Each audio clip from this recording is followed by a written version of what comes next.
Google built a competitor to its own cloud business. I told my husband about this story. We both work in tech, but his reaction was just, Google be Google. He's right though. Every week there's another AI announcement or another company restructuring itself around chips. But this one is strange because Google and Blackstone just created a completely new company that sells access to Google's AI chips outside Google Cloud. So yes, Google built a competitor to its own cloud business, but why they did that is the actual story. Google has been building its own AI chips since 2013. They are called TPUs, Tensor Processing Units, and they were purpose-built for AI workloads from the ground up, while NVIDIA's GPUs were originally designed for rendering graphics and got adapted for AI later.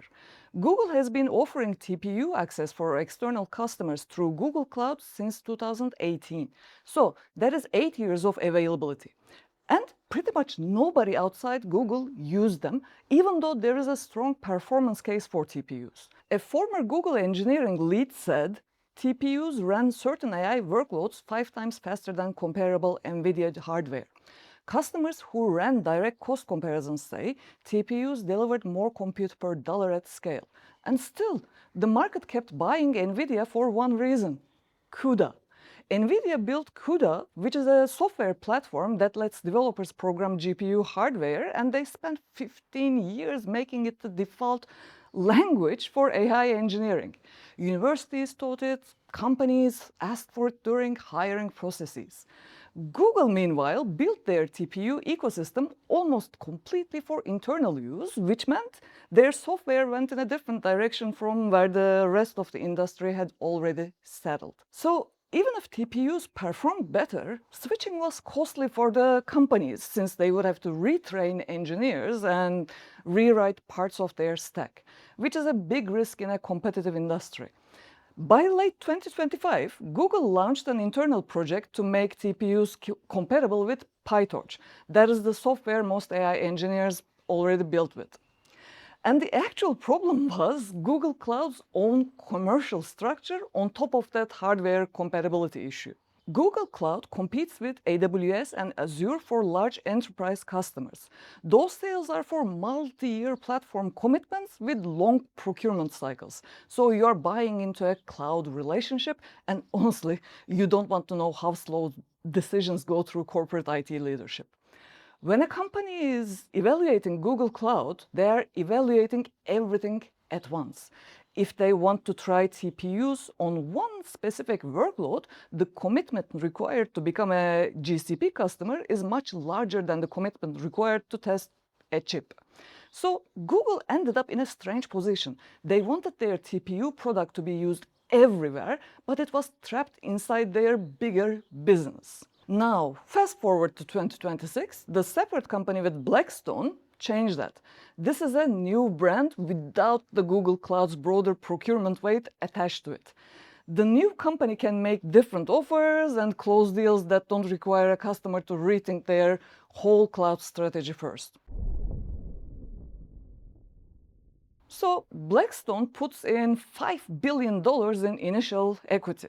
Google contributed the hardware, the software, but also the CEO.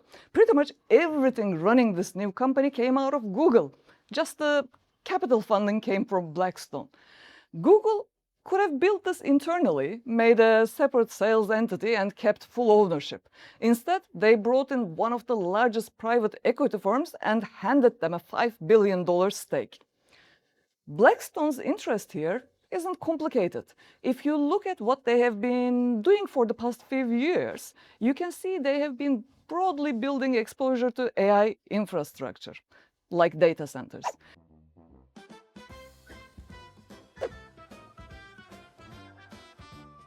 It is not surprising that a private equity finds AI infrastructure attractive, because it is the same thing with any other infrastructure project: long contracts and high barriers to entry.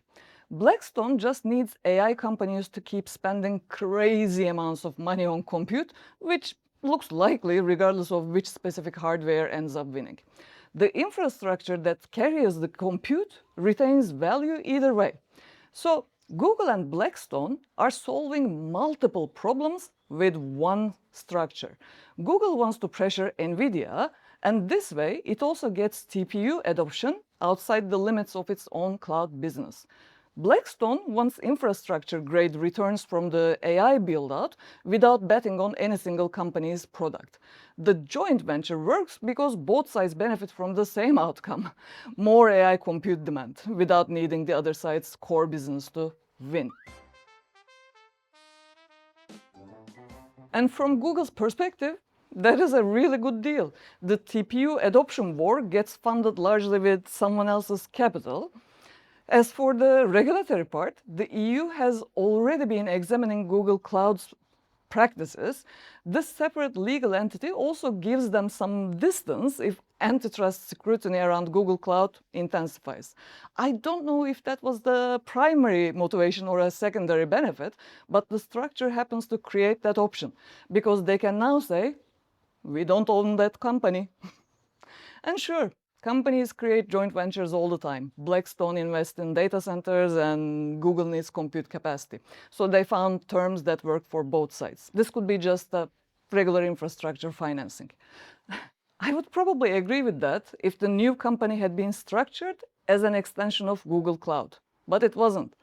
The specific design choice that this company would give customers an alternative to Google Cloud rather than sitting inside it, I mean, it is too deliberate to be accidental. Someone made a decision that the TPU adoption problem required a structure that could operate outside Google Cloud's boundaries. So I think this goes beyond chips. Google had better hardware by most technical measures, and they were improving faster than NVIDIA in the inference area. Yet for 8 years, the market mostly ignored it because the market was making a convenience decision. CUDA was already there. The tools were already built around it and the engineers already knew it. So big tech ended up trapped by the ecosystem they helped build. And once an industry settles around the standard, changing direction becomes expensive. Big tech got hoisted by their own petard. But this new Blackstone setup makes it easier for companies to say yes to an infrastructure change. In the end, Google is trying to restructure how chips get adopted, who sells them under what kind of agreement. And the Blackstone deal is just Google getting out of its own way to increase their market share, because whoever has the better distribution architecture will win the infrastructure race. I am Ruby. It is a privilege you are here. Thank you.